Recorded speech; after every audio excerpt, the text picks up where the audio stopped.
Halo, saya Ifik Arifin. Halo, saya Bagas Sapsoro. Kita berada di Techniques by Inixindo.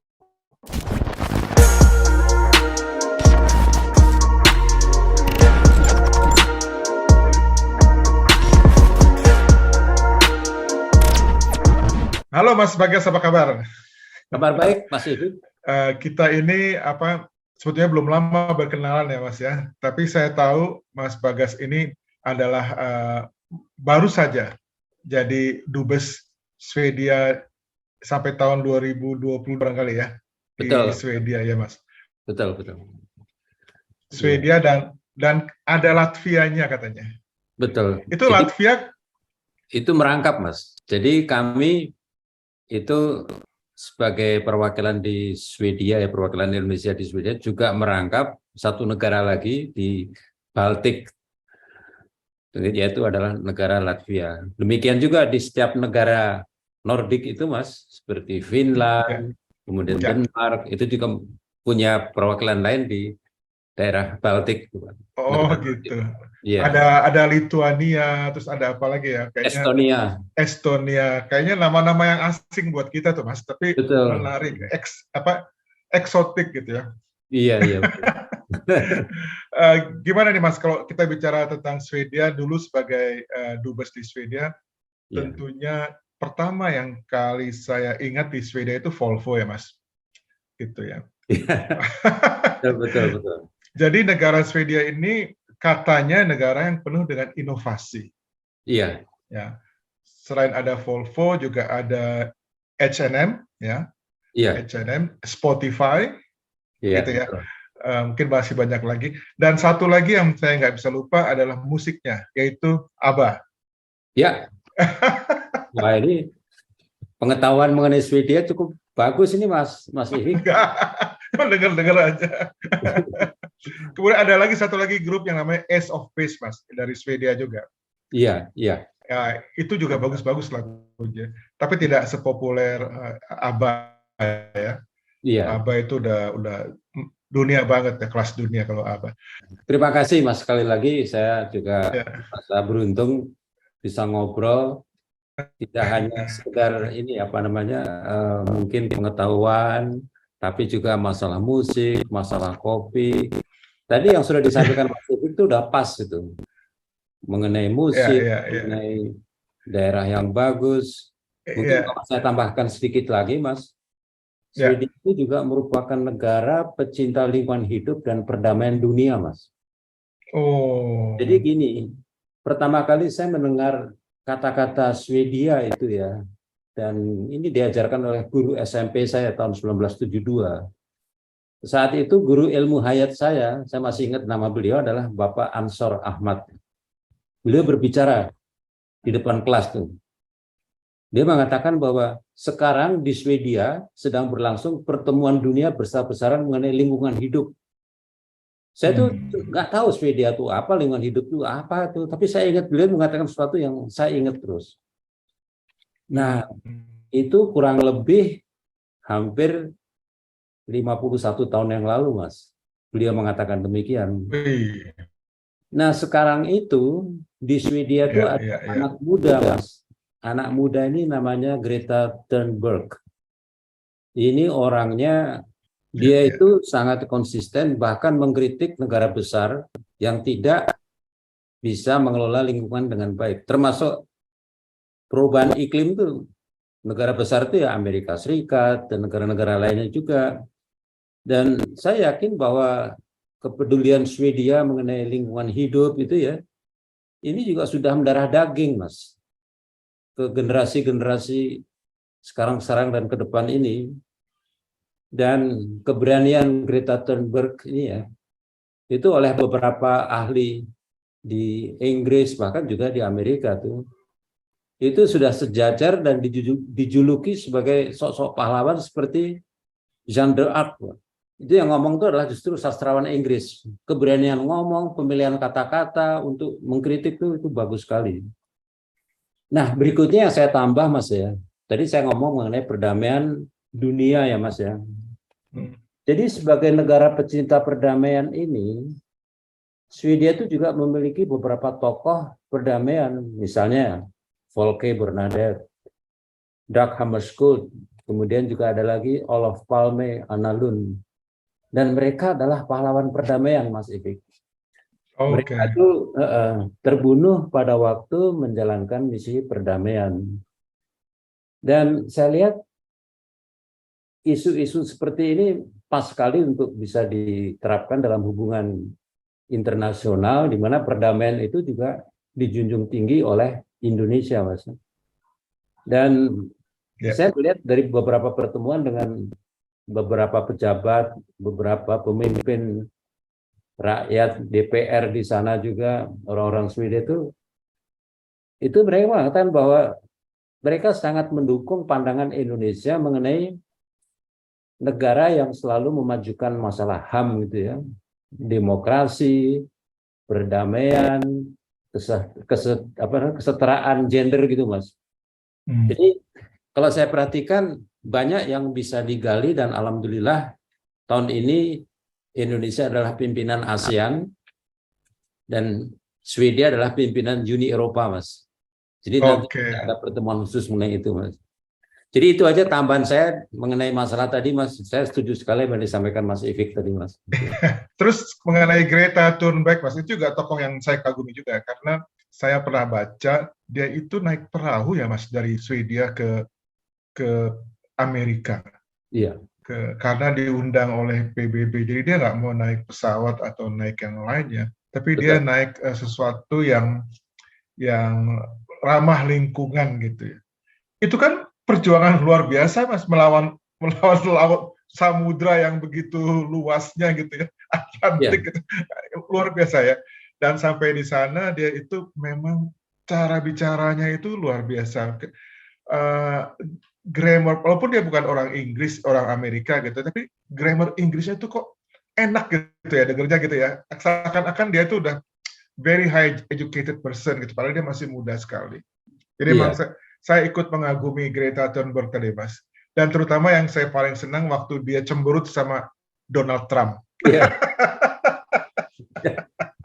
Waduh, kena tuh. Kena sekali kata-katanya tuh. Iya. Jadi saya sangat senang kalau memang Swedia. Saya juga baru tahu bahwa Swedia itu leading ya di masalah-masalah seperti ini. Jadi alhamdulillah kita waktu G20 kemarin juga sudah membuat suatu kepemimpinan yang sangat-sangat baik bagaimana memanage masalah Rusia, Ukraina ini juga, dan Indonesia itu boleh dikatakan sebagai salah satu contoh ya.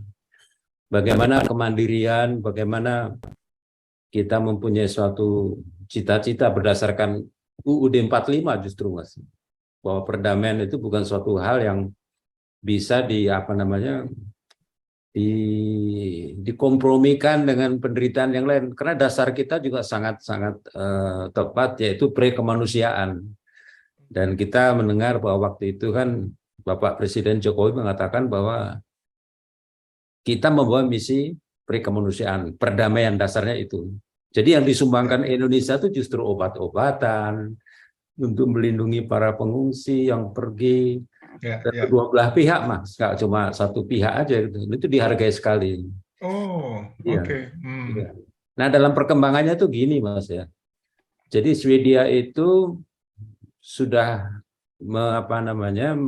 ingin mendaftarkan menjadi anggota NATO dalam hal ini. Dan kita tahu bahwa ini juga disebabkan karena ancaman dari Rusia ya. Tetangga, iya, Pak. Dan ini sebetulnya juga bisa diperdebatkan lagi seberapa jauh ancaman ini, karena yang berbatasan dengan Rusia itu bukan Swedia tapi adalah Finlandia, Mas. Finlandia, yang paling dekat ya. Yang paling dekat dengan Rusia, Finlandia, dan itu berbatasan sharing the bordernya itu 900 kilo Finlandia dengan Rusia. Panjang ya. Panjang sekali. Nah, kalau Swedia itu masih ada Laut Baltik, Mas. Jadi memang kalau diserang dari mana aja bisa ya, tapi kalau untuk ancaman langsung saya rasa juga belum ini. Nah, kemarin ada isu lagi juga mengenai masalah pembakaran Al-Quran ya. Betul, betul. Ya, yang Saya dilakukan tahu. oleh ya politisi sayap kanan. Turki ngamuk ya, Mas? Turki ngamuk Ya, karena ini juga disertai dengan narasi-narasi yang berisi penistaan terhadap ajaran agama kan ya. Nah, ya, ini yang ya, menyebabkan Turki ngamuk gitu. Jadi ya, Turki juga tidak suka kalau apa namanya Swedia nanti juga join di situ. Nah, ya, ini ya. perkembangannya masih masih jalan terus, Mas. Tapi Hmm, kita sebagai negara yang sama sekali tidak ada kepentingan dengan masalah geopolitikal apa segala macam, ya kita ya. mengharap supaya damai lah. Karena kan kalau perang itu kan efeknya kemana-mana, Mas ya. Ya, ke ekonomi, ke supply Semua, chain juga, ke semuanya. Iya, semuanya sengsara. exactly, Mas, betul. Ya, ya, Jadi, ya. nah, Saya lihat memang quality of life dari Swedia ini sangat tinggi ya, Mas. Jadi mereka apa namanya hidup teratur, disiplin gitu ya. Kemudian ya itu tadi sangat menghargai lingkungan. Berarti memang mereka itu apa namanya hidup dengan efisien barangkali ya betul. dalam ya itu kenapa bisa terbentuk nation seperti itu, Mas? Kayaknya apa namanya GDP mereka juga tinggi ya, kalau nggak Iya, salah saya. iya. Nah, Walaupun sebetulnya kemarin ada konstruksi juga, ya inflasi juga ya, berhubung ya, masalah COVID. COVID juga selama 2-3 tahun itu juga terganggu juga, Ya, ya. dan kita bisa pahami. Tapi kembali ke pertanyaan tadi itu menarik sebetulnya tuh. Kenapa kok filosofi mengenai environment, mengenai masalah kelestarian hidup ini betul-betul sangat sangat penting ya. Bahkan Tempel. kalau kita lihat statement dari presiden kita sendiri seminggu yang lalu mengatakan tantangan kita bukan tantangan ke depan, tantangan sekarang justru. Lingkungan hidup ini harus dibenahi. Karena gini Hmm. Mas ya, dengan penduduk 10 juta di Swedia itu di sana tuh memang dipertahankan kualitas dari hutan, kualitas dari udara. Jadi kalau kalau kalau kita senang dengan pemandangan alam itu ya, jadi pada musim semi atau musim panas tuh, itu bisa melihat bahwa yang namanya danau, kepulauan itu boleh dikatakan tuh sangat-sangat bersih. Dan orang sana juga menyukai hiking dan bisa sampai hiking itu sampai di daerah utara itu dan mendekati kutub juga. Ada Waduh, kota. Iya, dingin banget tuh. iya betul sekali. Jadi yang namanya kesetaraan itu tidak hanya kepada umat manusia, tapi juga kepada masalah tanaman. Iya, iya, iya, Tanaman nggak iya. boleh diganggu, Mas. Jadi memetik buah itu di halaman rumah orang itu diperbolehkan, diperbolehkan. Jadi kita memetik buah ya untuk kita sendiri, maksudnya bukan untuk dijual ya. Ya, ya. Itu diperkenankan karena untuk dinikmati. Bahkan Hmm. pagar-pagar di sana sengaja tidak dibuat tinggi supaya orang lain bisa menikmati gitu, Mas. Hmm. Nah, jadi bisa dinikmati semuanya. Dan yang saya perhatikan juga di sana tuh yang namanya binatang, termasuk Hmm. juga rusa, termasuk juga dengan yang suka apa namanya suka, liar di hutan Hmm. itu dipertahankan jumlahnya. Jadi memang ada hunting season ada, tapi dengan kuota gitu Mas. Jadi jumlahnya juga tidak berkurang drastis. Hmm. Ya, ya. Luar biasa ya. Kalau dipikir-pikir dengan 10 juta penduduk itu mereka reputasinya sangat bagus gitu ya. Betul, betul, betul sekali betul. Dan sekarang yang lagi populer di Indonesia ini IKEA, Mas, kan? Iya, betul. Iya, iya.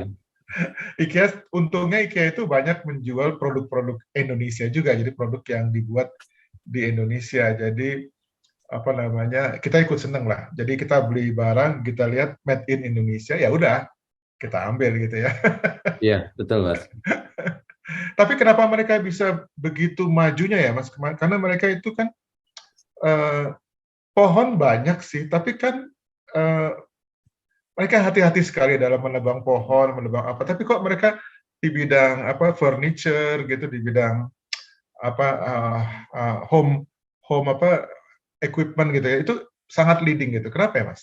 Iya. Jadi Apa yang membuat iya, betul-betul sekali, Mas. Jadi memang konsep ekosistem ini memang tidak lepas dari daur ulang gitu ya. nah, Pohon ditebang selesai kemudian dibuang. Nah, itu bagi mereka juga sayang. Pohon hmm, ditebang tapi bisa digunakan sebetulnya untuk rumah, untuk hmm, apa. Ya, Dan ya.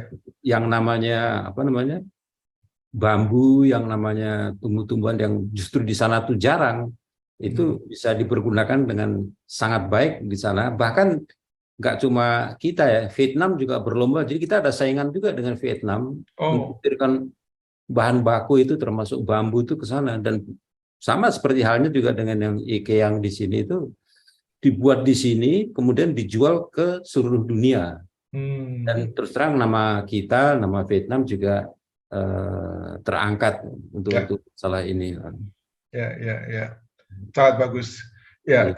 kemudian kita ini Mas, kita beralih ke studi ya. Ya, Apakah saya nggak tahu, saya tahunya hanya Jerman Mas, karena saya memang pernah sekolah di situ, banyak anak Indonesia ke sana. Tapi di Swedia, gimana nih kalau kita ingin studi di Stockholm atau kota-kota lain yang besar gitu, iya, universitasnya iya, banyak gak orang kita sekolah di situ? iya. Wah, ini bagus sekali, Mas. Saya senang sekali karena Hmm. kalau kita bicara pendidikan kan juga apa ya katakanlah ini suatu isu yang sangat strategis ya. Alhamdulillah Mas Ivik ya. Mahasiswa Indonesia di Swedia itu tadi saya baru ngecek dengan kawan saya di sana.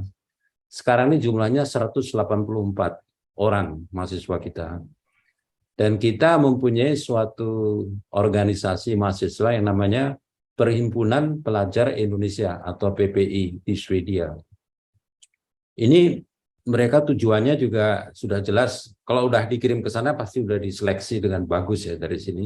Ada yang dari LPDP, ada juga yang self funding, dan di masing-masing wilayah itu sudah terbagi dengan bagus. Misalnya di wilayah seperti Stockholm, itu mencakup Stockholm, Linköping, Gotland, kemudian juga wilayah Uppsala, wilayah Skåne, itu daerah Lund, daerah Malmo, dan Gothenburg. Gothenburg itu kota yang nomor 2 Nomor terbesar. 2 ya, Gothenburg ya. Gothenburg.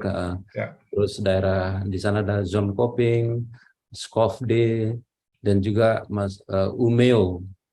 Nah, ini spesifikasinya luar biasa. Kalau saya bilang cocoklah dengan rencana kita, rencana Indonesia untuk membangun ibu kota negara baru, Mas.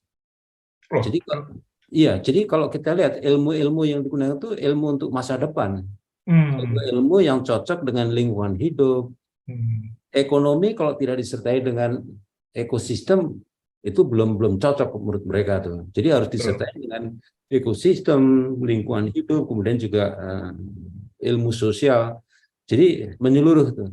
Nah, saya senang sekali bahwa kegiatan mahasiswa ini sangat bagus dan cocok dengan apa yang diinginkan oleh Indonesia dalam hal ini ya. Dan acara terbesar PPI Swedia itu selalu diadakan antara juga Spring Gathering tuh Pak, setiap tahun. Nah, ini selain mempererat apa namanya persahabatan juga untuk membagi info-info terkini, pengalaman. pengalaman-pengalaman ini.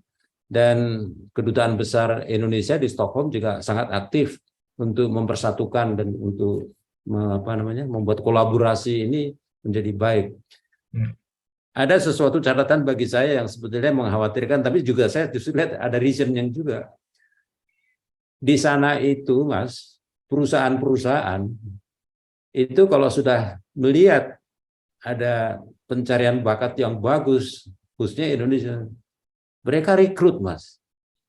Mereka rekrut orang Indonesia yang sekolah di sana supaya kerja di perusahaannya. Boleh bawa istri, boleh bawa anak. Kerja nanti juga, kalau istrinya mau sekolah dibiayain juga. Saya berpikir ini bagus juga ya. Artinya kan Whole family. masuk 3 bisa 2 orang setidaknya bisa jadi ini satu hal yang, tapi untuk Indonesia sendiri yang mengirim ke sana tentunya ada masalah. Hilang. Dikirimkan ke sini. Tapi ini tantangan kita lah. Apakah kita bisa menyediakan fasilitas yang sama gitu loh, Mas. Tapi ini Ya, menarik ya, sekali untuk dibahas terus nih, Mas. ya, ya. Menurut saya sih nggak apa-apa juga ya, artinya jadi disporia kita apa? Iya, Mereka kan pasti biar bagaimanapun selama apapun juga mereka masih ingat tanah air dan mereka pasti kalau ini ada saatnya mereka kontribusi juga ke tanah air. Saya yakin itu seperti Pak Habibie Ya, dulu ya. Pak Habibie dulu betul, kan betul. juga begitu. Ya, Tapi memang iming-iming, bukan iming-iming sih, fakta malah, sorry. Fakta bahwa kita dapat salary besar Mas di situ Mas.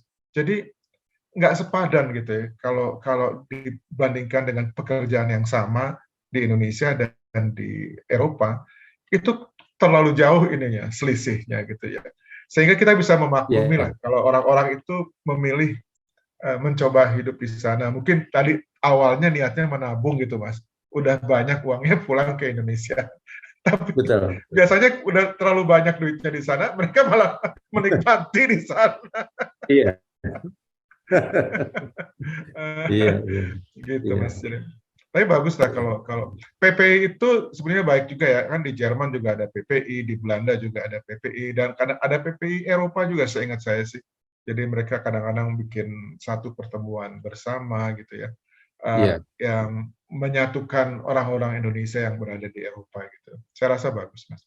Tapi ngomong-ngomong, eh, kalau cara studi di Swedia ini, apakah harus bayar Mas? Kalau di Jerman kan gratis. Kalau di Swedia ini kira-kira mekanismenya gimana untuk sekolah di sana? Iya. Jadi saya berbicara mahasiswa Indonesia, Pak saya. Ya. Ini sangat mengesankan nih bagi saya tuh. Hmm. Karena ada COVID 2 tahun yang lalu, sewaktu saya di sana ya, itu tahun 2020 kan dimulai COVID ya, awal Mulai. tahun gitu ya.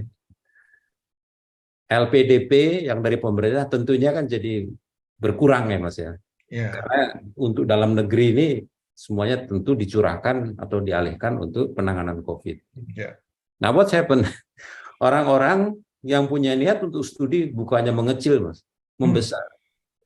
Dan mereka self-funding ini dari beberapa kota, bahkan kota-kota dari daerah tingkat 2 di sini, di Indonesia. Ada yang anaknya bupati, ada anaknya yang mungkin pedagang, itu mereka mempunyai kesadaran. Ada mahasiswa dari Palu yang saya masih ingat sekarang itu, mungkin sekarang udah selesai pulang. Sengaja sekolah di sana karena dia bilang ini untuk menanggulangi musibah yang sering kami alami, Pak. Jadi nanti kalau ada musibah ini kami udah tahu penanganannya bagaimana dari hulu sampai hilir. Tentang apa tuh Pak?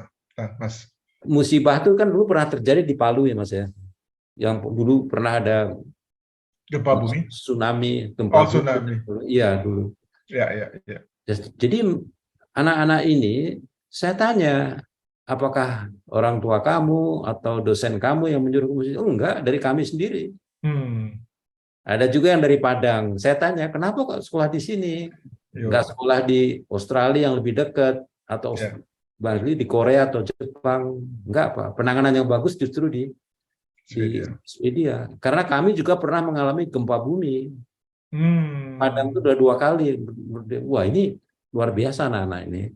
Nah, ini sebetulnya juga perlu mendapat perhatian juga ya dari kita semuanya, khususnya dari pemerintah juga. Bagaimana anak-anak ini nanti bisa disalurkan untuk bisa membuktikan lah apa yang mereka inginkan, termasuk ilmu.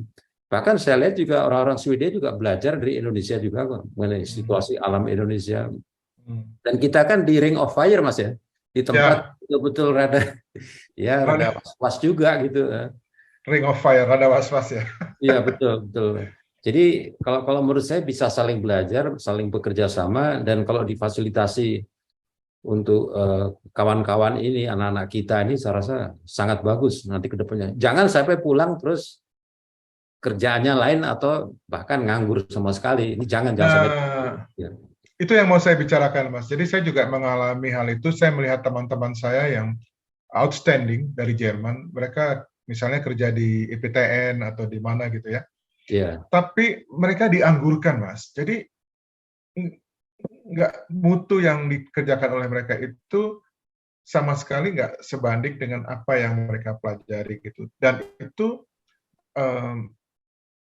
para pimpinannya sibuk dengan hal-hal yang lain gitu ya. Jadi kasihan gitu, mereka itu akhirnya frustrasi dan akhirnya kembali ke Eropa gitu. Itu banyak saya lihat waktu itu kira-kira 20-30 tahun yang lalu ya, masih udah lama sekali. Yeah. Tapi saya bisa bayangkan kalau tadi Mas Bagas bilang pemerintah harus kita nggak mau dimanjakan lah oleh pemerintah, nggak perlu ya. Tapi harus tahu lah, ini ada seseorang yang expert, Mbok ya dikasih penghargaan berupa beban yang bagus, pekerjaan yang baik, sehingga dia tidak berpikir lagi untuk kembali ke tanah yang lain. Padahal mereka udah bersedia untuk kerja di Indonesia. Gitu loh, Mas. Ada semacam kekhawatiran juga ya, dan ini juga saya udah lama dengar ini. Bahwa nanti kalau nggak pulang ke instansi, lembaga atau di kementerian itu, jabatannya hilang. Nah ini terjadi dalam berapa kasus ya. Ada yang pernah belajar di Australia terus pulang, tapi kebetulan mereka juga dapat tawaran untuk waktu yang tidak lama sebetulnya. Tapi ada ancaman tadi, kalau you nggak pulang kayak ini. Nah, kalau menurut saya itu sebetulnya kan bisa diambil kebijakan juga, Mas ya. Pulang sebentar, terus nanti kalau meneruskan lagi setelah beberapa tahun bisa lagi. Jadi ya inilah, makanya sumber daya manusia itu betul-betul memang harus difikirkan secara bijak juga, Mas ya. Ya. Sebetulnya ikatan dinas itu sih oke-oke aja ya, Mas. Asal tenaganya itu betul-betul dimanfaatkan dengan baik gitu. Jadi diberikan satu lapangan kerja yang memang sesuai dengan bidangnya gitu. Jadi kalau dia lulusan tenaga atom misalnya, tapi disuruh kerja di bagian yang bukan bidang dia gitu, kasihan Mas, walaupun dokter sekalipun gitu ya. Betul sekali Mas, betul sekali. Oke. Dan tapi saya pikir Swedia ini belum populer di kalangan kita Mas untuk studi di sana. Jadi mungkin harus ada effort lebih barangkali ya supaya encouraging gitu. Gimana kita mengencourage teman-teman kita untuk coba deh, ini di Skandinavia ini banyak negara yang bisa kita pilih. Kan bagus-bagus semua tuh Mas, Norway, ya kan? Denmark. Ya, ini menarik sekali ya. Jadi awareness mengenai ilmu pengetahuan segala macam itu perlu diketahui oleh kita, dan saya rasa tidak hanya kita yang menyampaikan awareness ini, kesadaran ini, tapi juga dari pihak mereka juga, Mas. Dari pihak Swedia juga, dan nggak cuma Swedia ya, kita ngomong juga negara-negara Norwegia, Finlandia, Denmark ini. Di Swedia ini, Mas, ya, terus terang banyak ahli kita didikan sana yang menempati posisi yang strategis, Mas, untuk memecahkan masalah coronavirus itu. Dan mereka diakui. Saya masih ingat ada Profesor Nawi. Profesor Nawi ini adalah profesor epidemiologi dan kesehatan masyarakat. Ini sangat diapresiasi oleh pemerintah sana. Ada lagi yang namanya Ibu Dr. Ihdina Sukmadewi, dokter kardiologi. Waktu penanganan masalah COVID pertama, dia termasuk yang inilah dihargai oleh pemerintah sana. Dan hal-hal lain juga yang masih ada di sana, termasuk Mas Wiener, kemudian juga ada lagi Dani Saputra. Kalau ini orangnya nyentrik, Pak. Dia dokter tapi juga musikus. Kayaknya saya pernah dengar itu Dani Saputra, Pak. Dani Saputra, ya, betul sekali. Pemain musik ya? Pemain musik. Kayak Mas Bagas juga. Itu saya mau bilang begitu, tapi nanti aja. Gitu ya. Jadi banyak sekali orang-orang Indonesia yang berbobot lah gitu ya, yang bekerja di Swedia ini. Betul sekali. Jadi dan ini harus terus Mas, dipupuk, dilanjutkan. Jadi kita ya boleh dikatakan kalau bisa dapat orang-orang Indonesia untuk sana, kan kita bangga juga diaspora yang sukses ya. Jangan nanti orang Vietnam, orang Malaysia, itu. Karena bagaimanapun juga sumber daya manusia kita cukup tangguh kalau menurut orang sana, Mas. Cukup bagus gitu. Bagus, Mas. Kita itu sebetulnya low profile sih. Jadi kita low profile, betul. Ya, dan kita lebih banyak bekerjanya ketimbang bicaranya gitu kan. Iya. Sebetulnya udah ciri-ciri manusia yang bagus gitu ya untuk penilaian mereka.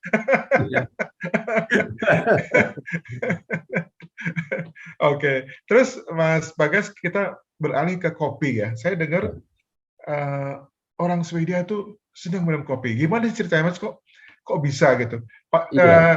tunggu dulu. Kalau ada Starbucks di sini, kenapa nggak ada kopi dari Swedia di sini, Mas? Yang sejenis dengan Starbucks? Atau ada, mungkin saya nggak tahu. Iya, makasih Mas pertanyaannya. Ya. Kan kalau kopi ya, Hmm. mereka itu senang dengan kopi yang pertama adalah grade-nya tuh tinggi ya, specialty coffee. Jadi ada hitungan grade-nya itu dari 85 ke atas sampai 97. Semakin lama semakin tinggi. Jadi kelangkaannya dari ketinggian berapa meter dari permukaan tanah, khususnya specialty coffee. Nah, alhamdulillah Mas Ipik, Indonesia ini diberkahi dengan tanah yang subur, bagus, kopi jenis Arabica ini juga jumlahnya banyak. Bahkan kalau kita lihat di statistik itu sudah sampai 19, 21. Nggak ada negara dunia kayak gini tuh, nggak ada Mas. Termasuk yang, iya, jenis, Maksudnya jenis iya, kopinya? jenis kopinya gitu ya. Oh, Terus yang ya, ya, kedua ya. juga robustanya juga sangat sangat disukai di luar, walaupun kita harus bersaing dengan Vietnam. Yang Ya, ya. terakhir adalah, nah ini kita masuk ke masalah lain, yaitu masalah ekosistem ya. Hmm. Masalah lingkungan hidup ini kan jadi isu yang besar ya. Ini orang Swedia ini kelihatannya harus banyak diperkenalkan dengan kebudayaan kita, di mana budaya kopi ini juga sesuatu yang sangat kita hargai dan dekat dengan masalah ekosistem. Kopi tubruk misalnya, kopi tubruk ini kan berbagai macam. Sebenarnya brew coffee ini kan, istilah brew coffee ini kan mencampur dan menyeduh sekali. Idenya kan sama seperti kopi tubruk. Sama, itu manual brewing itu sama Pak, kopi tubruk. Nah, kampanye mengenai socio-cultural, masalah environment ini bisa masuk sebetulnya menurut saya. Nah, Ya, sekarang saya ya. bicara ekonomi dulu. Yang jadi isu mengenai ekonomi ya terutama ya konsistensi mengenai pengiriman barang-barang itu, komoditas. Kadang-kadang juga tidak pas kuantitasnya yang datang itu, dan kadang-kadang suka meleset atau gimana. Yang kedua juga ada masalah, yaitu mengenai mahalnya transportasi, Mas. Jadi sekarang kalau kontainer ini ya, apalagi setelah perang Rusia Ukraina, Ukraina. tidak hanya mahal, Mas, langka sekarang. Oh, Ya, jadi pengangkutan ini juga menjadi isu. Orang kan berpikir sebagai eksportir nih, kalau saya kirim mahal, ya ngapain? Mendingan kalau gitu ya untuk produksi dalam negeri aja. ya, Kan keluar negeri sana itu. Padahal di sana daya belinya juga besar. tinggi, tinggi. Jadi ini yang sebenarnya kita juga memohon ya orang-orang Indonesia, tentunya juga instansi terkait supaya bahwa kopi ini sebagai nation branding tuh Indonesia gitu. Bahwa kita ini juga penghasil, dan kita juga climate change winner juga Mas. Posisi kita ini ya Mas ya. Sebetulnya kan di ekuator sana seperti Kolombia, ekuator. Jadi kopi yang tumbuh di ketinggian tertentu itu sangat sangat mumpuni gitu. Jadi memang kampanye itu seperti yang Mas Ipik bilang tuh jangan low profile. Kalau low profile ya kita nggak akan bangkit dari ini. Dan Nggak dilihat ya. kopi ini kan sebetulnya kan juga hasil dari rakyat kan. Perkebunan rakyat itu 98% dari kopi ini dari rakyat, bukan dari perusahaan-perusahaan besar yang itu, justru dari rakyat 98% itu. Dan kita mestinya bisa jadi nomor 1 di dunia ya Mas, karena kita nggak akan kalah dengan Brazil, Kolombia, Kenya gitu ya. Kopi kita itu memang menurut saya sih terbaik ya, mulai dari Toraja terus ke mana, Ya, ke Medan gitu ya. betul sekali. Kemarin saya beli kopi di Garut, ternyata juga enak Mas. Ya, Arabica dari Garut. itu terkenal tuh. Ya, ya. Nah, cuma yang kita kurang suka kan Robusta ya. Orang Indonesia kayaknya agak asam gitu, kopi Robusta itu. Tapi setahu saya di Eropa, Robusta itu sangat diminati gitu. Jadi kalau memang Robusta itu kurang laku di Indonesia, ya kita kasih ke mereka aja, kita ekspor. Ya. Di Swiss tuh Robusta termasuk ini digemari selain Arabica. Bahkan Nestle itu sudah memindahkan produksi Robusta dari Vietnam, instead mereka minta dari Lampung. Oh, Alasan mereka simpel aja. ya, ya, ya, ya, ya. Vietnam itu melakukan illegal ini, Mas, fertilizer. Jadi pupuk-pupuk yang tidak ketahuan apanya itu sehingga merugikan ini. Tidak hanya untuk tanaman ya, Lingkungan juga. untuk manusia juga. Akhirnya mereka pindah justru bagus ke Lampung, Mas. Itu perusahaan Oh, Nestle. bisa. Iya, Bisa begitu ya? Ada pupuk yang merusak lingkungan ya, Mas? ada. Oh, ya, Jadi ya, memang ya. kalau saya lihat memang ini ya kalau kita tonjolkan kopi dengan masalah keterbukaan demokrasi kalau pas di ASEAN ini negara yang paling terbuka untuk masalah HAM, masalah itu kan Indonesia ya, Mas ya. Betul, betul. Jadi kalau misalnya One Way Direction ya, itu bukan nama band, Mas ya, One Way Direction.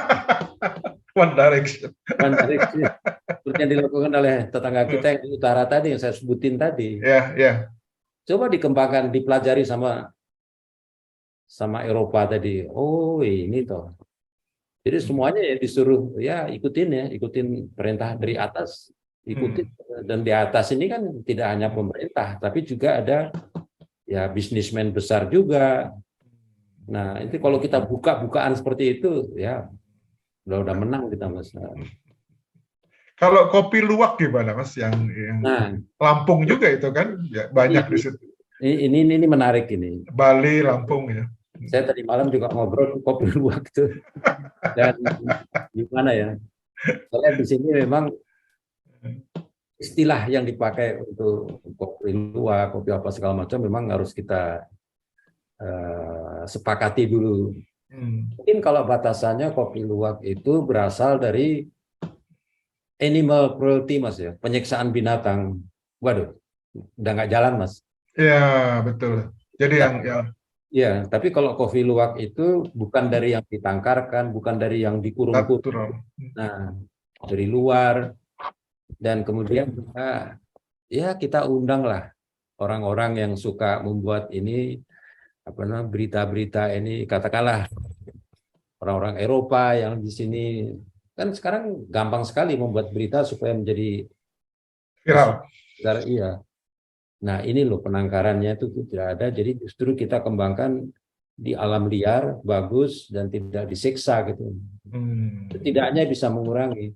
Jadi memang kopi luwak itu mendapat tantangan keras karena isu tadi, Mas. Padahal rasanya, harganya tuh top. Banget. Iya, betul. Mahalnya minta ampun. Minta ampun, betul sekali. Iya. Tapi untuk orang-orang yang punya duit tentunya nggak masalah gitu ya untuk kopi luwak gitu ya. Iya. Saya pernah dengar nih kopi luwak ini itu pernah dihargai satu cangkir ya karena kelangkaan, karena scarcity dan segala macam itu bisa sampai $25, Mas. Bukan main kan? Mau mereka ya. Mereka senang begitu, Mas. Kopi luwak itu kan. Tapi kembali ke masalah tadi ya dengan Gayo tadi ya, dengan kopi Sumatera yang Arabica itu. Ya. Bahkan founder dari Starbucks-nya mengatakan kok itu namanya Howard Schultz. Kopi yang selalu menginspirasi Starbucks adalah kopi Sumatera. Dia bilang begitu. Nah, kata-kata seperti ini kan sebetulnya bisa dipasang di setiap kita mempromosikan itu, Pak. Bahkan orang co-foundernya si ini aja sudah mengatakan demikian dari Starbucks. Testimonial yang bagus banget. Ya saya juga yakin, Mas. Artinya Indonesia ini sebetulnya kalau diseriuskan benar gitu ya, tentunya kopinya maju banget gitu. Dan kita menjadi negara kopi nomor 1 gitu ya. Orang nggak akan lihat yang lain lagi. Betul sekali, Mas. Kalau Mas Bagas sendiri senangnya kopi apa, Mas? Nah, saya itu kebetulan ya jatuh cinta pertama itu selalu bagus, Mas ya. Kopi Gayo. Gayo. Itu iya. Cinta pada pandangan pertama. Cinta pada pandangan pertama. Tapi sebetulnya kita juga bisa tahu kok kopi-kopi yang lain itu juga termasuk juga yang tadi disebutin Garut, Papandayan, Pandayan ya, Garut ya. yang terus Gunung Halu saya juga, bahkan Toraja tuh top juga tuh, saya suka sekali. Oh ya, Toraja. Yang membedakan Mas Ipip ya, memang kalau kita lihat kopi ini aroma dan rasa yang unik ini, khususnya untuk kopi yang tadi saya sampaikan, kopi Arabica Gayo Aceh itu. Ini salah satu unggulan kita di luar negeri. Aroma rasa seperti yang dimiliki oleh apa namanya Gayo ini sangat khas, dan kebetulan Amerika ya, dan Eropa ini para penikmat kopinya di sana itu udah mengenal yang namanya kopi, tapi mereka istilahnya bukan Gayo, hanya ngomong kopi Sumatera itu aja. Oh, Gayo. bagus lah buat Sumatera Mas kalau gitu. Ya, Mereka dapat label yang baik gitu. Nah sekarang yang muncul baru lagi ini yang masuk ke Jerman itu adalah Bajawa, Mas. Flores itu juga bagus, Bajawa. karena aroma kuat bernuansa bunga ya. Oh Kemudian gitu. keasamannya sedang, kekentalan sampai dengan itu mereka sangat suka. Dan yang terakhir kemarin saya dengar itu kopi Papua juga. Kopi Papua disukai. Ya. Ya. Makanya Mas, kita kaya raya sebetulnya dengan kopi-kopi ini ya. Betul. Ya, betul Mas. Tapi itu kalau di Eropa itu kan mereka goreng lagi ya Mas. Digoreng.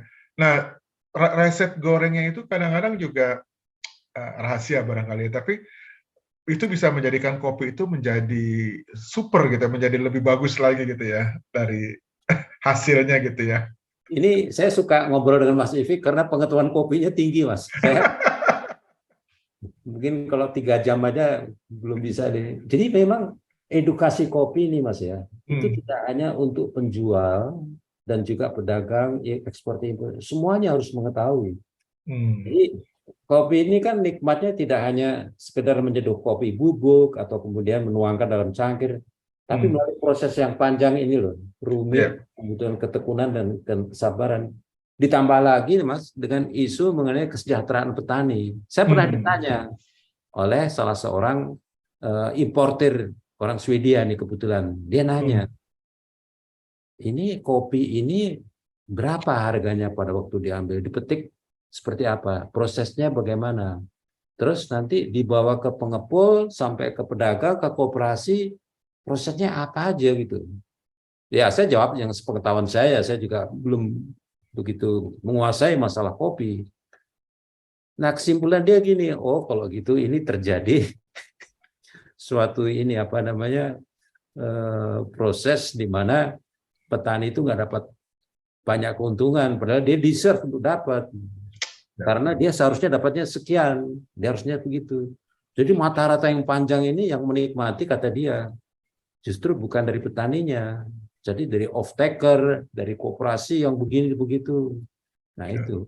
Jadi kita ceritakan juga kepada kawan-kawan di sini, termasuk juga para pengusaha-pengusaha, kalau bisa kita edukasi juga kawan-kawan kita, karena mereka juga melihat petani itu sebagai ini Mas, apa namanya? Kadang-kadang ya kita juga melihat sebagai faktor produksi ya. Sampai orang dulu kan gitu kan. Faktor produksi itu ya modal, uang, putus kemudian mesin, termasuk juga petani. Kalau menurut saya memang kalau bisa menjadi tidak hanya faktor produksi, tapi juga yang memiliki itu apa pengetahuan mengenai kopi semuanya. Gitu. Masih panjang kalau gitu jalannya ya Mas. Wah itu jalannya panjang. Betul Mas. Betul sekali, betul. Jadi nilai tambah itu memang akhirnya yang dapat bukan petani tapi ya yang lain yang ada di antara itu. Betul sekali Mas. Betul. Oke. Ya jadi apa namanya dari kopi ini, kalau saya sih merasakan kenikmatan kopi itu sebenarnya yang paling penting bukan pada saat minumnya aja, tapi setelah minum itu Mas. Jadi kalau ada rasa nikmat, kayaknya ringan gitu ya, kayak beda gitu ya. Oh ini kopinya bagus ini. Iya.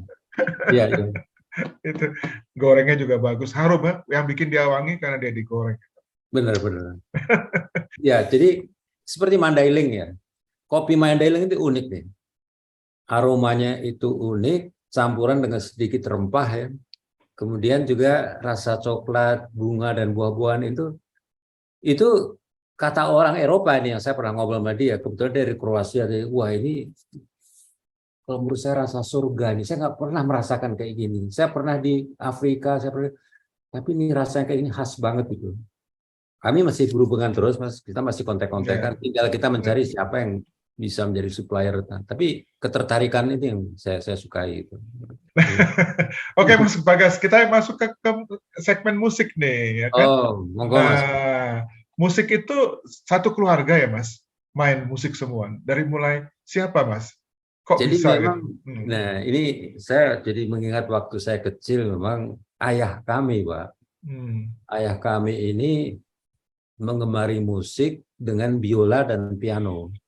hmm, Itu beliau pernah mengatakan kecintaannya itu tumbuh waktu beliau tuh waktu sedang sekolah di Magelang, Muntilan sana tuh. hmm, Tahu saya tuh beliau sudah eh, selevel dengan SMA gitu loh Pak. Dan ibu saya kebetulan juga suka atau menjadi penggemar ini, eh, suka menjadi anggota paduan suara kur, baik itu di gereja, baik itu di kantor, baik di mana. Dan ini menurun semuanya ke putra-putrinya, Mas. Putra-putri, jadi semua Iya, ya. alhamdulillah, Mas. Kami di rumah suka musik, dan bagi kami yang selalu menjadi ingatan adalah pada waktu ditidurkan ibu, Mas. Oh, Kalau ibu itu belum nyanyi, kayaknya kita belum bisa tidur tuh. hmm, Jadi ada orang bayi itu kalau kita suka cerita sama anak kita atau istri kita barangkali Mas ya, kan suka cerita cerita. kancil atau apa. Kalau kita enggak, Pak. Kalau kami ini justru senang kalau ibu tuh nyanyi. Nah, dengan cara itu justru, dan ibu tuh kebetulan beliau bisa bahasa Prancis dan juga bahasa Jepang. Jadi lagu-lagu itu kami dari kecil sudah tahu, ini lagu Jepang, ini lagu Prancis. Nah, itu yang membuat kami itu bisa apa namanya bertambahlah pengetahuan secara ini. Bahasan. Hmm. Jadi udah bagian dari kebutuhan gitu Mas kalau menurut kami. Iya Mas. Keren, keren, keren. Tapi kok bisa ada yang instrumennya, bassnya dia, keyboardnya dia, Mas Bagas main keyboard kalau nggak salah ya. Saya main keyboard Mas. Mas Bamsar main flute ya, Flute, flute. suling ya, ya. Iya Kok iya. kok bisa dibagi-bagi gitu? Kayaknya ada apa itu natural atau memang sudah ditentukan oleh ayah atau gimana, Mas? Iya. Jadi keberuntungan saya nomor 2 adalah kakak kami itu yang laki-laki Pak ya. Jadi beliau nomor 2 sebetulnya di keluarga tuh. Dari kecil udah ngajarin kami main gitar. Main Hmm. gitar, akustik, kemudian dia juga ngajarin, dan sejak SMP dia udah main musik, Mas Haryo Sasongko ini. Hmm. Mas Imam ngajarin flute juga, main suling gitu. Hmm. Nah, saya dari kecil memang tertarik dengan suara gitar ini karena suara gitar ini juga sangat ini apa namanya? Vibrasinya, nadanya, Magis. amplitude magis, Mas. Hmm. Jadi ini apa ya? Kita bisa saling apa namanya?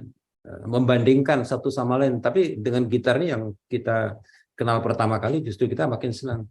Nah, depan rumah kami di Jogja itu Mas, itu adalah gereja Batak HKBP. Itu suara organnya tuh asik juga tuh. Iya. Ini Kadang-kadang apa? Pipa ya, pipa pipa, organ. Ya. kadang-kadang suaranya kayak Hammond. Jadi Hmm. kalau kita dengar suara Pictures Exhibition itu lagunya Emerson Lake Palmer tuh kadang-kadang nih hampir sama. Sama gereja ya. Iya, berbeda tuh. Saya juga kadang-kadang suka tiruin, tapi nggak bisa sama seperti yang alami seperti itu. Iya, Nah, iya, ini iya. yang membuat kami sendiri mikir, saya terus senang juga dengan keyboard. Mas Bambang, teman Mas Ivik itu dengan flute. Adik saya tuh main bass juga, Dek Sabto tuh main bass dan juga main gitar. Jadi ya untuk menghilangkan kejenuhan tuh udah pas banget tuh. Yang main drum siapa, Mas? Nah, dulu memang kita nggak ada yang menghususkan diri untuk main drum, tapi pernah juga kita lihat Mas Imam main Ya. drum, ya, main apa namanya perkusi juga bisa. Nah, kebetulan juga anak-anaknya juga senang main musik juga sampai sekarang itu Mas ya. Oh gitu. Iya, Lalu saya dengar juga kakak-kakak perempuannya nyanyi ya, Mas, vokalis, vokal gitu. betul. Oh, jadi tidak main instrumen, tapi konsentrasinya lebih di vokal. Iya. Oh. Jadi kakak kami itu dalam setiap sekolah atau di mana mereka tuh sedang sekolah atau apa tuh jadi anggota kur atau paduan suara di situ. Adik kami juga demikian juga, yang perempuan-perempuan tuh mereka sangat menyukai musik-musik itu. Karena apa ya? Kadang-kadang nggak cuma sekedar ini menghilangkan apa namanya stres juga. Stres, ya, ya, ya. Iya. Ya, itu kan otak kiri otak kanan katanya. Katanya. Betul, betul sekali Mas. Betul sekali Mas, betul. Lalu Mas Bagas main keyboard akhirnya. Iya, jadi saya pernah pada satu saat itu senang dengan permainan gitaris-gitaris yang betul-betul beda. Mereka ambil tone-nya begini, seperti Django Reinhardt. Yang saya sukai dari dulu, Django Reinhardt ini, meskipun tangannya itu sebetulnya tidak bisa utuh dimainkan, kalau nggak salah 2 jarinya. Cuma permainannya bagus sekali, milih nadanya tuh bagus sekali.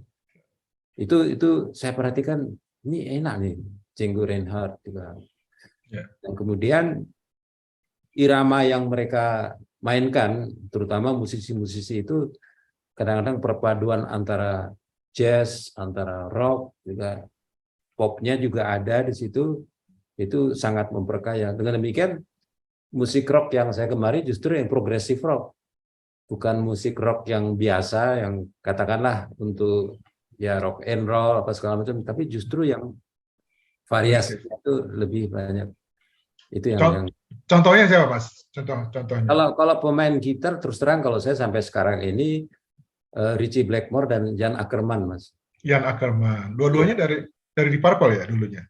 Kalau Jan Akkerman dari Focus, Mas. Itu grup dari Belanda. Focus. Iya, ya. Jan Akkerman. Oke. Lalu siapa lagi? Kalau pemain keyboard yang bagus memang Emerson. Terus kedua Rick van der Linden dari Exception. Ya, itu keren ya orang Belanda itu. Wah, ya. itu keren sekali itu. Ya. Jadi waktu mereka memainkan itu juga kadang-kadang suka nyeleneh gitu. Nyeleneh itu keluar dari pakemnya. Ya. Kemana, dan mereka sendiri melihat bahwa musik itu yang hidup adalah musik yang bisa dikembangkan, tidak hanya mengikuti partitur, tidak hanya mengikuti. Dan saya rasa ini suatu kesempatan, Mas, ya, kalau dan saya yakin kok setelah beberapa kali kita melihat orang-orang di luar ya, orang dari luar negeri main, dan kita ini kayaknya nggak kalah, Mas. Orang-orang Indonesia itu sebenarnya musikalitasnya besar, Mas. Ya. Orang Swedia terutama, saya ngomong ke pengalaman saya pernah di sana ya. Itu kalau nggak baca not, nggak bisa baca not, nggak pede, Mas. Kalau kita kan betul. Kita justru pede sekali, betul sekali. Kita nggak pakai. Iya. Jadi ini yang cuma ya ini tantangan kita. Mungkin nanti kita suatu saat perlu ketemu ngobrol, Mas ya. Bagaimana musik itu nanti bisa dikembangkan supaya musisi kita ini bisa hidup lebih bagus, Mas ya. Karena sekarang ini yang namanya sengketa ya mengenai pihak lain, Mas Ivik lebih tahu lah bagaimana mengadakan sebuah lagu tanpa izin ya, Mas ya. Jangankan mengadakan lagu, Mas. Memainkan lagu di Purple depannya aja Soneta kemarin ditegur tuh. Sama ini. Oh gitu. Purple, iya betul, Mas. Oh, ya. Padahal pemain organnya di Purple membawakan lagu Indonesia Raya juga nggak bener juga sebetulnya. Ditegur sama salah satu ya pewarisnya dari WR Supratman, Mas. Kalau menyanyi lagu kebangsaan bukan begitu. Lagunya bener tapi cara duduknya, cara apanya itu beda. Tapi saya bener senang kok apa yang diperjuangkan Mas Ivik, terus Pak Chandra Darusman, kawan-kawan yang lain. Ini betul-betul noble effort, Mas. Supaya kita tuh juga bisa tampil di dunia dan juga kesejahteraan ini, Mas. Untuk para penyanyinya, untuk para pengarangnya, dan itu sebenarnya penciptanya. Ya, kita kurang edukasi barangkali, Mas, di situ ya. Menghargai karya orang lain itu mungkin harus diberikan di sekolah atau gimana? Iya, betul sekali, Mas. Betul. Iya. Oke, lagu apa yang paling senang Mas main kalau main piano gitu? Lagu apa tuh? Saya tuh pernah mencoba ya Hmm. memainkan beberapa lagu yang saya perhatikan tuh agak jarang orang mainkan tuh. Itu lagu-lagu seperti dari Emerson itu adalah trilogi, Mas. Trilogy. Eh, Oke. Kemudian yang nomor duanya Fuge, Mas. Fuge. Fugue. Ya. Oke, oke. Kalau Nah, Genesis nggak masuk Mas? wah itu terutama Genesis yang lama tuh saya happy itu. Waktu masih zamannya Peter Gabriel, waktu Ya, ya. itu top kalau bagi saya. Tapi begitu mereka bertiga ya, nah itu sudah berubah agak pop, Komersil. komersil ya. Mas Ivi kan juga suka juga Genesis ya, suka ya. Sangat, sangat, sangat suka. Ya, Ya, saya malah nggak suka lagu-lagu yang Afterglow gitu, yang Hold On, ya, yang lagu-lagunya yang apa slow gitu, yang manis gitu ya. Enakan yang ngaco-ngaco gitu. iya. Kayak Follow Me itu juga sama ya. Itu juga Kurang nggak suka. kurang suka ya. Betul, betul, betul. Ya, banyak sih lagu-lagu itu apa Tony Banks yang memang dia menurut saya genius ya. Dia bisa membuat harmonisasi chord itu berpindah-pindah dengan bagus gitu loh Mas. Smooth, Kayak smooth. ya heeh, Betul, heeh. betul. Iya. itu harus bakat itu kalau nggak bisa itu. Iya, iya, iya, betul. Iya, iya, iya. Kagum saya jadi gitu. Oke Mas, jadi kapan-kapan kita main musik ya gitu Boleh, Mas. aja. Nah, kita Saya siap kita ngobrol dan apa ya, namanya barangkali ada sedikit nuansa-nuansa bagaimana hmm, tadi yang terakhir kita bicarakan itu. Kalau ya, bisa kesadaran kepada para pemusik dan perlindungan terhadap para musisi ini, Mas. ya, ya. Kebetulan Mas Chandra Darusman sama saya juga kita masih ada hubungan teman dan saudara, Mas, dari pihak Oh, oke. ibu-ibu kita, Mas. Hmm, Jadi hmm, suatu saat kita pernah hmm.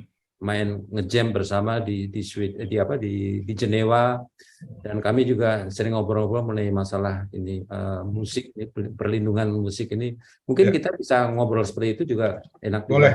Ya, Setahu saya dulu ada asosiasi yang berjuang ke arah situ ya, seperti Asiri kalau nggak salah atau apa nama asosiasinya, saya iya, lupa. iya. Tapi yang sekarang ini saya malah nggak dengar apa-apa gitu. Mungkin udah Hmm, tidak aktif lagi atau harus diaktifkan lagi barangkali ya. iya, Jadi asosiasi musisi yang banyak juga yang vokal musisi yang bisa bisa apa ya berbicara dengan baik gitu. Ada kan banyak musisi yang jadi wakil rakyat sekarang Mas. oh iya. Kenapa nggak mereka aja yang Nah, yang nah. berinisiatif untuk hal itu gitu ya. Boleh juga itu Ini menarik, disinggung. Mas. Mereka tuh menciptakan undang-undang loh, Mas. Ya. Kawan-kawan ini, para musisi, wakil rakyat, menciptakan undang-undang bareng dan pemerintah. Undang-undang nomor 28 tahun 2014, tuh, Mas. Belum lama kan? Hmm. Bahkan belum 10 tahun kalau menurut saya.